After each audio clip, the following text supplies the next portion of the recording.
Hi guys! Welcome sa ating panibagong video content for today's video. Ayan guys, gawin nating special ang ating pansit bihon. Ito guys, nakita ko lang to sa isang vlogger na si Sir Rai.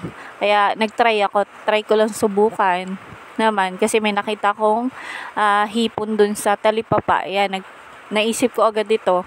Try natin kung masarap nga talaga siya guys. Ayan, bumili lang ako ng 4 na pirasong hipon dun sa talipapa. Ang mahal-mahal guys. 4 na piraso, nasa 80 pesos na. Pero ano naman, mga isang ano naman, wala pa ka isang dangkal yata yung hipon. Ayan guys, na nilinisan ko lang yung hipon niya. Tapos yan, prinito ko yun. Bumili ako ng 2 pansit bihon. Ayan, tapos iprinito ko siya guys. Ayan, binaliktad ko lang yung yung pansit bihon. Prinito ko lang siya dun sa mainit na mantika. Ayan, tapos baliktad ko lang guys. Ayan, iyan yung napanood ko dun sa vlogger eh. Pero yung kanya naman, hinulma niya dun sa may parang platito yun. Yun. Yung akin, basta prinito ko na lang guys. Wala akong ganong strainer eh. Kaya yan na lang. Ginawa ko siyang 2 piraso, pinagbukod ko na lang. Tapos pagsasama ko na lang guys sa isang lagayan. Ayan, binalibaliktad ko lang yan kasi hindi pa masyado luto yung ating pansit bihon. Ayan guys, balibaliktad. Tapos yung sa kawali na yan, hindi ko na hugasan. Diyan na rin ako magluluto guys. Pagkatapos ko dyan magprito, ayan. Prinito ko lang yung tawag dito, yung pinalata nating hipon na 4 na peraso. Ayan. 80 pesos na yan, 4 na piraso. Hindi ko tinapon yung ulo. Sinama ko na rin kasi sayang naman guys. Dagdag lasa din yan. Kaya sinama ko siya sa gisa ko. Ayan guys. Dagdag lasa din yung hipon na yan. Gisa-gisa lang natin na maging mapula-pula lang yung hipon. Tapos yan guys. Tawag dito.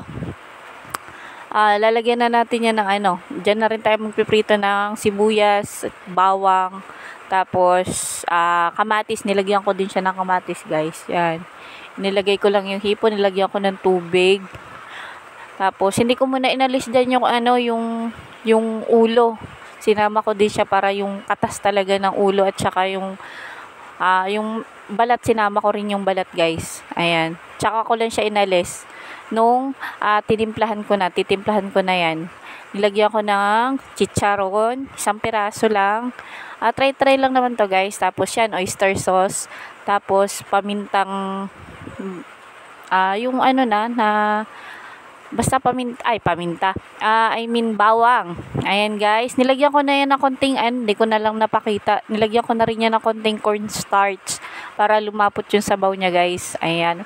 Malasa na yan guys. Sobrang sarap na. Kaso lang, nung lumamig siya guys, para, nung una, yung naman niya, tawag dito mainit-init pa siya, hindi siya guys, hindi siya maalat. Nung lumamig, maalat. Kaya, tansyan nyo rin guys kung gusto nyo magluto ng ganito.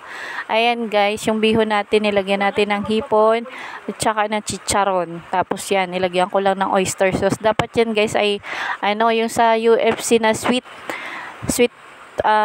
spicy na na UFC. Kaso lang wala nang sa tindahan kaya hindi ko binili. Kaya yun, ang oyster sauce na lang nilagay ko guys. Yan. Ayan na, nagplating na ako guys. Ayan, legit siya guys, 100% masarap. Kaso lang, tansya nyo lang yung alat niya pag nagluto kayo. Ayan. Masarap na siya. Kahit 4 na piraso, ang mahal-mahal ng hipon. 4 na piraso, 80 pesos na yun guys. Kaya, trinay ko lang talaga siya. Pero legit naman na masarap. Ayan guys, kung gusto niyo rin magluto, try nyo din. Ayan, na-inspire lang ako dun sa, tawag dito, sa vlogger na nagluto niyan. Kaya trinay ko din kasi may nakita lang akong hipon sa gaya-gaya lang tayo guys. Ayan lang guys, kung gusto niyo pa ng mas maraming video, comment down, share, and follow me. Yan lang guys, thank you very much. Bye-bye.